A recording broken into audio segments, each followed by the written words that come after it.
One of our local priests is thankful for all of the prayers for his health. Father Preston Quintela is well on the road to recovery 3 weeks after he was injured during the annual Priests versus Seminarians basketball game and had to be taken to the emergency room. Here's the video we streamed on our Guadalupe Radio Network YouTube page live the moment Father Preston was injured. Father Perhoda has it stolen away by Spute.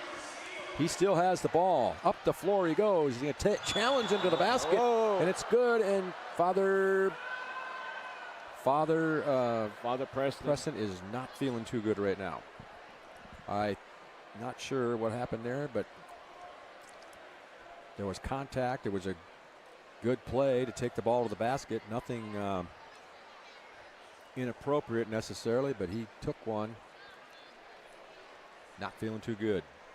Father Preston dislocating his right elbow going up to block a shot during the second quarter.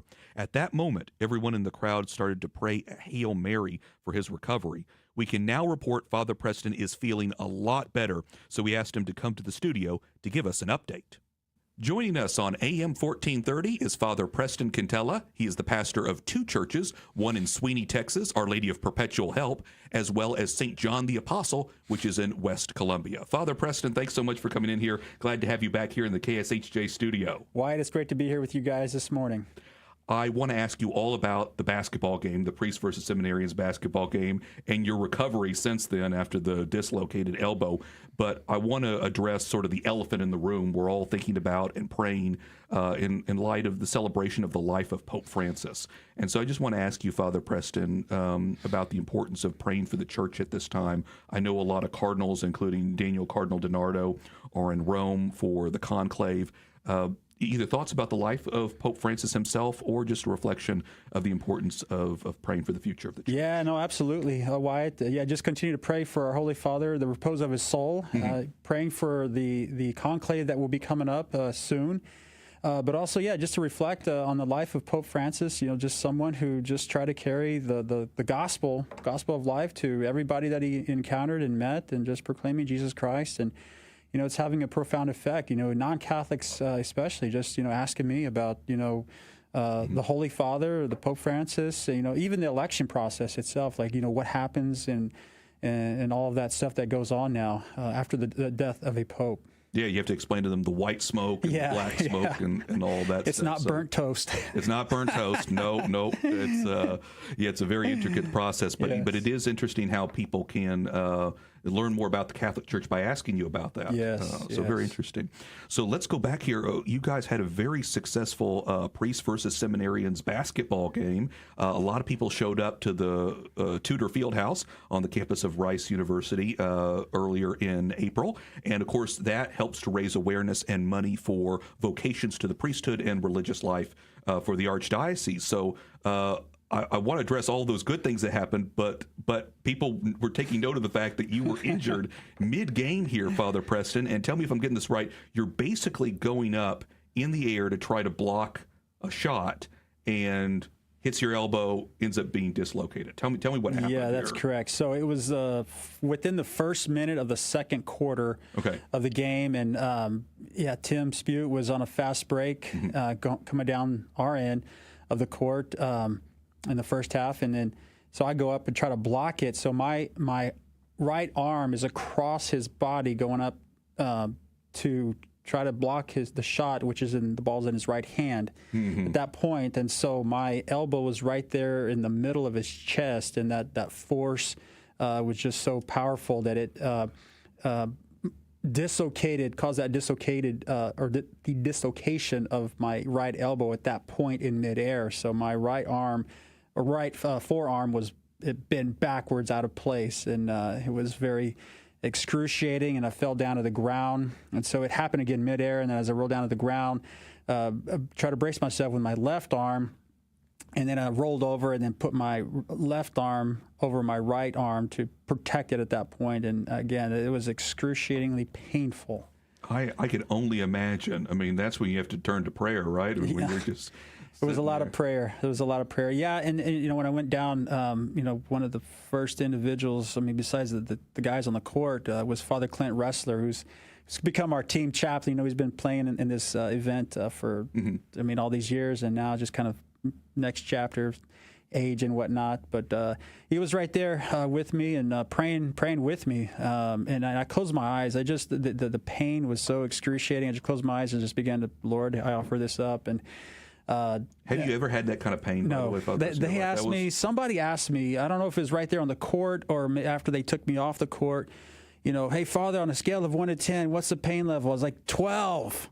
So, it was the worst you'd ever experienced. It could have been 100. It was, it was painful. Wow. Yeah. I can't imagine. Well, I've had a kidney stone before, so I can kind of imagine, but I'm not going to go with that. It's pretty painful.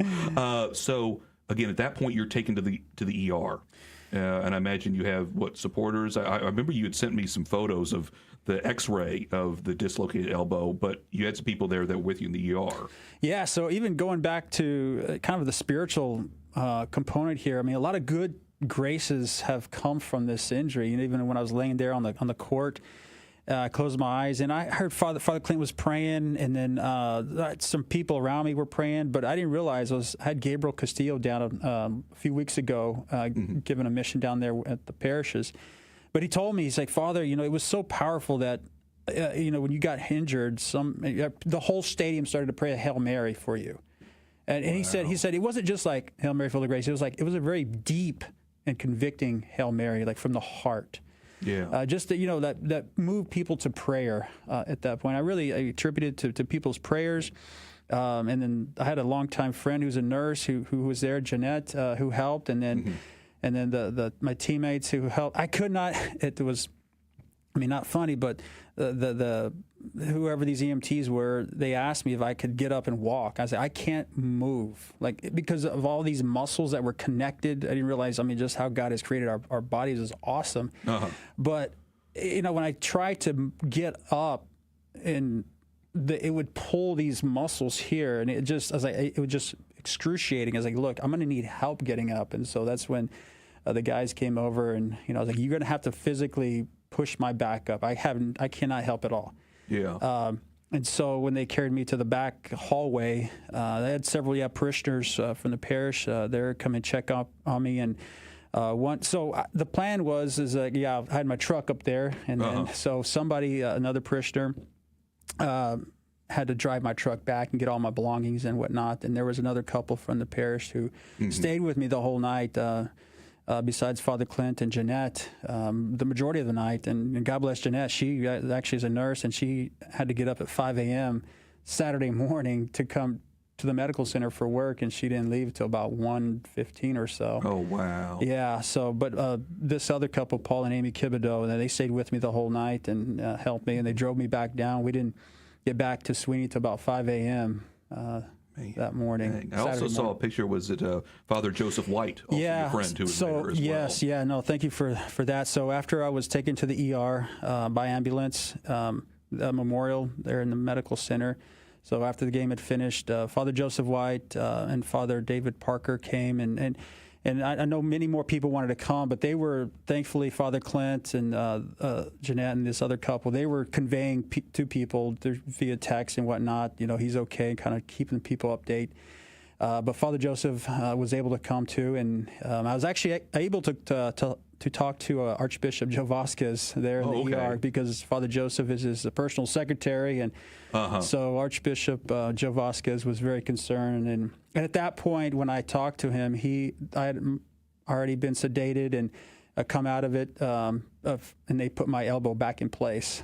Okay, so basically it dislocated the right elbow, and they had to kind of push it back or put it back in place, basically. Correct, yes. So I was heavily sedated for about 30 minutes or so, and then came out of it, and then wrapped it in a soft cast, and then wrapped it up after that, and then I was in that soft cast for 6 days. Yeah. So.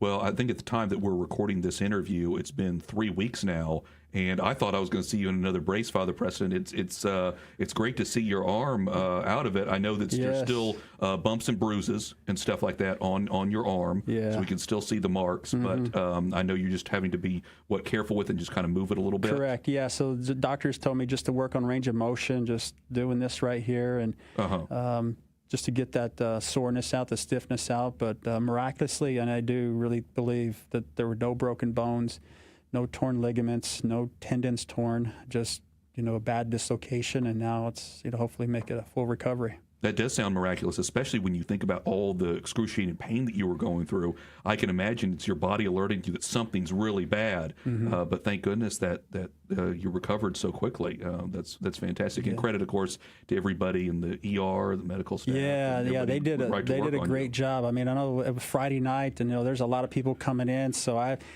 they.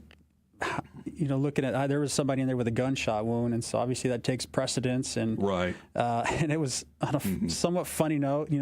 Father Clint, being his clerics, people were passing by, and somebody made the comment to either Father Clint or this other couple that was there with me outside of the X-ray room. Like, oh, I guess that guy's gonna die.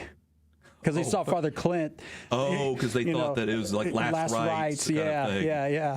Like, no, it's a priest, it's a friend. Yeah. Oh, wow. Okay, that's funny. How people can kind of interpret that, Yes, yeah. So, no, the medical staff, the ER personnel, they go through a lot. I was just trying to be very appreciative and grateful. I mean, just for any kind of help that they offered and putting the elbow back in place. And so did a great job. Very good. Excellent. Well, on a positive note, in addition to your recovery, the event was very successful, again, raising awareness for Houston vocations and the office here as well. A lot of people came out, thousands, in fact. A lot of priests that people like, including Father Joseph Wyatt and Father Chad Henry. A bunch of those had played again. It's been around now, I want to say the basketball games have been around 8 years. Yes, like that. So that was the 8th annual. Yeah. So started in 2017, and so we've. Yeah. And did you think when you were starting that, getting a group together with some other priests, trying to create this game, that it would be as big as it has been this quickly? No, I did not know. I never forget, as I'm planning this for the inaugural event in 2017, people, I remember, being at Strake, and, they asked me during that first game, or before, the leading up to it, like, Father, how many people can we expect? And I was like, I have no idea. Right. I was like, we could have 1,000 people. I didn't put it even above 1,000 at that point, and leading up to the inaugural event. I said, we could have 500 people. I said, we could have 100 people. I have no idea. Right. And so it was just word of mouth at that point, just both seminarians and the priest team, just like, hey, announcing it at their parishes. But it was a sold out crowd. I mean, we didn't have tickets at that point, just come in that first year. But now it's blown up to, over 4,000 people, and hopefully we'll continue to grow and maybe find a bigger venue for next year and get 5,000, 6,000 people. And raising vocations for priesthood here in the Archdiocese and our Catholic faith. I mean, it's so powerful. The opening prayer, everybody making the sign of the cross, everybody praying together. And it's a good family, Christ-centered event. Yeah. Yeah, very good. Yeah, I know the last several years it's been selling out fast. So credit to Father Richard McNeely and the folks in the Houston Vocations office, because, like you said, it's gotten to the point where they're looking for another venue because it's getting so big, and they want to be able to do that. So a good idea to, again, continue to pray for that office that they find. Find one that's going to be able to fit, because you're right, it's getting more and more popular and drawing people from really all over Houston area. Yeah, no, it is. It takes a team to now. I mean, because of this. The size of it's grown into. I mean, you guys even being there, advertising the game and calling the game on air, and then Luis Elena's now gotten involved. Father Richard, Father TJ. Yeah. So it's really taken a team effort to put this on. So really grateful for all of you guys and everybody that's helped out in it. Yeah, and we're happy to continue to work to broadcast the game. We have the video, which is still on our YouTube page, that people can watch if they want to see the basketball game, and even the moment of you getting hurt as well. Not that you want to relive that, but I've seen it one time. And that was enough for you. That was enough. It's at the 33-minute mark, and I can still, that pain still resonates when it happened. I talked to my mom that night, and she said, she was watching the game there in San Angelo, and she said she could hear me scream. And it definitely brought tears to my eyes. And so she was, Amy Kibideau and Paul were communicating with my mom and dad back home, and because they were watching it live too, and kind of Is he going to be okay? And well, so. I'm so happy that you are. Like I said, I'm so glad everybody prayed for you. Yes. I'm glad God appears to have answered all those prayers because, like I said, raise up your arm again. I mean, again, you don't have the brace on anymore. That's That's fantastic, Father. Little stretch mark right here. Little stretch mark. But, that's to be expected. Yes. No, it's incredible. So I'm very grateful. And I was actually, a couple points here with Father Clint. I was like, all right, Lord, I'm going to offer this up for this person, just within my heart. And it was very painful. So in Father Clint, I heard him say, for you, Jesus, I was still there in the hallway and he stayed with me. He had his arm around me, just comforting me, praying with me at that point. But he just, for you, Jesus. So that just became my prayer that whole night, just for you, Jesus. And then also, I was asking for the intercession of Father Ryan. Just like, Ryan, please help me, buddy, and just help me to get through this pain. Just help me to offer it up. Help me to unite it to the sufferings of Jesus Christ. Yeah, amen. We know that Father Ryan Staways is looking over all of us from heaven. So very good. I know that you have a really close relationship, Father Preston, with all of these priests. I love seeing kind of the fraternity that you guys have when you come together for games like this or events. I'd seen a bit of it in March during the installation mass for Archbishop Joe Vasquez. You had mentioned Archbishop Joe. Tell me just briefly about just your thoughts attending that installation mass with so many bishops were there, priests and deacons. It was a full co-cathedral of the Sacred Heart for his installation, but it really seemed to bring everybody together. Yeah, a good historical event to be at and to witness in person and to see all the priests come together to support our new Archbishop, Joe Vasquez, and seeing, Cardinal DiNardo there as well. Just the unity, the team unity is amongst the presbyterate, amongst the bishops and the cardinals for this historical event. And it's just exciting to see this change in our archdiocese in a good way, a good positive way. And, we continue to pray for our bishops, Archbishop Joe Vasquez, Cardinal DiNardo, who will be going to the conclave. And just to have a gathering of priestly fraternity there to see so many brother priests and come together. Very good. Well, here on the Guadalupe Radio Network, we love to pray for vocations. We love to pray for our clergy members and whatever struggles or challenges that they may be facing at this time. So that's great. I want to give you a chance, Father Preston, to give a shout out to your churches, Our Lady of Perpetual Help and St. John the Apostle. You had mentioned you had parishioners who came to your help the night when you had got hurt, but I know it's also been a joy for you to be there at those two churches and be the pastor. How long have you been the pastor there? It will be 5 years, May 1st, coming up here this coming week. But had a bunch of parishioners there and at the event, at the game, and their concern, their love, their prayers, the support, encouragement really meant a lot to me. And so, just praying for me at that point in the game. So it was good. And in general, tell me about the communities out there. A little bit more small town feel. I'm assuming. No, definitely. You get the chance to know these people on a very intimate level because it's small. It's not you're just a number. Yeah. It just kind of reflects the early church. What I love, what Scott Hahn said. I remember a few years ago at this priest conference. He said the early church grew 40% every decade for 250 years.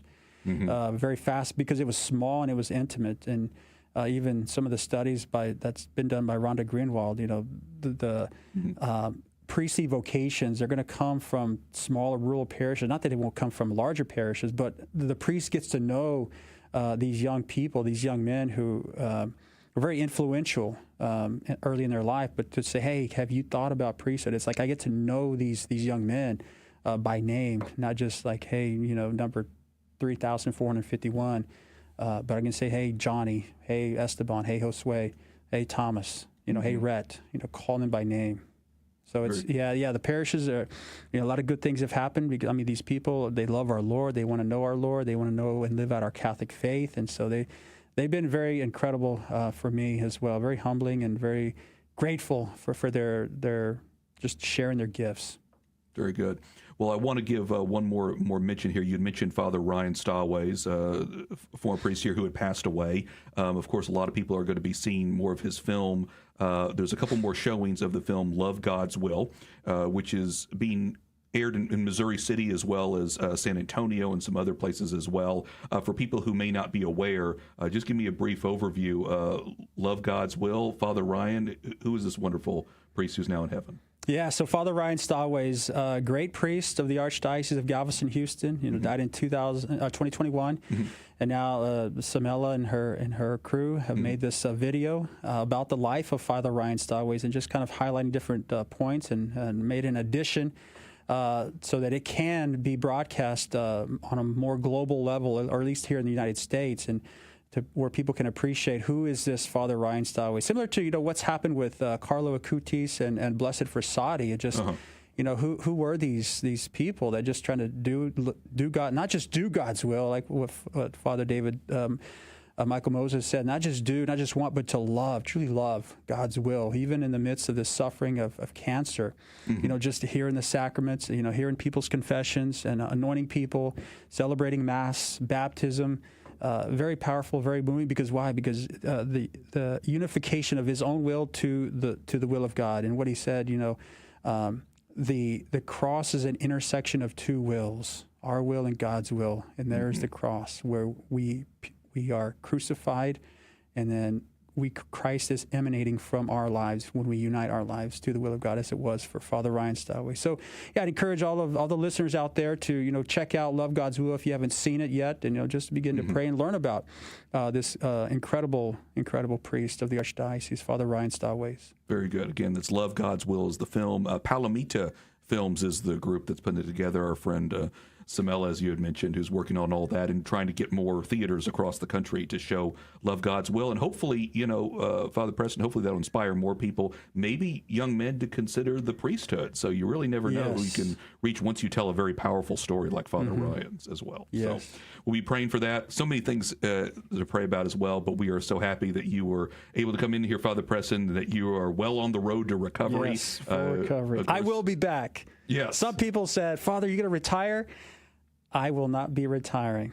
I will be back next year. I was going to say, you're not ready to give up yet. You're not the kind of person to give up on all of this. So we know you'll be back with the crew for the basketball game. And of course, we'll continue to let people know about the basketball game as well as things develop, if there's a new venue and that kind of stuff as well. So very exciting time. So again, Father Preston Quintela, again, pastor at Our Lady of Perpetual Help in Sweeny and St. John the Apostle in West Columbia. We appreciate your being here. Absolutely, Wyatt. God bless you all, and God bless your listeners.